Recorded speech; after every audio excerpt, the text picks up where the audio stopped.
આ જગતમાં જ્યારે બધું અંધકારમય લાગે છે ત્યારે એક જ પ્રકાશ છે જે આપણને રસ્તો બતાવે છે.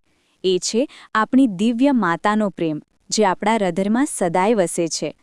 આજે આપણે વાત કરીશું એવી ભક્તિની, એવા સમર્પણની, જે આપણને સાચા અર્થમાં પૂર્ણ બનાવે છે. કેટલીવાર આપણે આ દુનિયામાં એકલા લાગીએ છીએ. લાગે છે કે કોઈ આપણને સમજતું નથી, કોઈ આપણી સાથે નથી. પણ એ વખતે જો આપણે થોડીક શાંતિથી આપણા અંતરમાં જોઈએ તો આપણને એ અનુભવ થશે કે આપણી માતા, આપણી દિવ્ય શક્તિ હંમેશા આપણી સાથે છે. એ આપણને ક્યારેય એકલા છોડતી નથી. જ્યારે આપણે કહીએ છીએ કે આ જગતમાં એ જ આપણી સાચી સગાઈ છે, તો આનો મતલબ એ નથી કે આપણે બીજા લોકોને પ્રેમ નથી કરતા.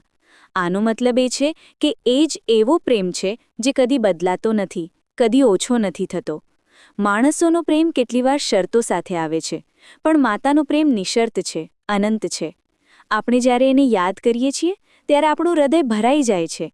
એવું લાગે છે જાણે આપણા અંદરનો દરેક કોષ પ્રકાશથી ભરાઈ ગયો હોય. એ યાદ આપણને શક્તિ આપે છે, હિંમત આપે છે, અને સૌથી મહત્વનું કે એ આપણને આપણા સાચા સ્વરૂપની યાદ અપાવે છે. આ ભક્તિ કોઈ અંધશ્રદ્ધા નથી, આ તો એક જીવંત અનુભવ છે. જ્યારે આપણે સાચા હૃદયથી એને યાદ કરીએ છીએ ત્યારે આપણને લાગે છે કે આપણા અંદર કોઈ અદ્ભુત શક્તિ જાગી રહી છે. એ શક્તિ આપણને મુશ્કેલીઓનો સામનો કરવાની હિંમત આપે છે અને આપણને બતાવે છે કે આપણે કેટલા મજબૂત છીએ. કેટલીવાર લોકો પૂછે છે કે આ દિવ્ય માતા કોણ છે? એ કોઈ એક નામ કે રૂપમાં બંધાયેલી નથી. એ તો એ શક્તિ છે જે આખા બ્રહ્માંડને ચલાવે છે. એ દુર્ગા છે, તાળી છે, લક્ષ્મી છે, સરસ્વતી છે. એ આપણી માતા છે, બહેન છે, મિત્ર છે. એ આપણા દરેક રૂપમાં આપણી સાથે છે. જ્યારે આપણે એને આપણી એકમાત્ર સાચી સગાઈ કહીએ છીએ ત્યારે આનો અર્થ એ છે કે એ જ એવો સંબંધ છે જે મૃત્યુ પછી પણ ચાલુ રહે છે. બાકીના બધા સંબંધો આ જન્મના છે, પણ એની સાથેનો સંબંધ અનાદિ છે, અનંત છે. આપણે જન્મ પહેલાં પણ એની સાથે જ જોડાયેલા હતા અને મૃત્યુ પછી પણ એની સાથે જોડાયેલા રહીશું.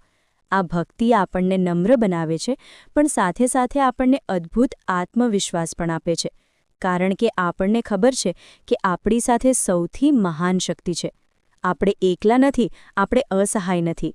આપણી માતા આપણી સાથે છે અને એ આપણને કદી નિરાશ નથી કરતી. જ્યારે આપણે સવારે ઉઠીએ છીએ ત્યારે સૌથી પહેલાં એને યાદ કરીએ. રાત્રે સૂતા પહેલાં પણ એને યાદ કરીએ. દિવસભર જ્યારે પણ આપણને લાગે કે આપણે થાકી ગયા છીએ કે હતાશ થઈ ગયા છે, ત્યારે એને યાદ કરીએ. એ આપણને નવી ઊર્જા આપશે, નવી દિશા આપશે. આ યાદ કોઈ ઔપચારિકતા નથી,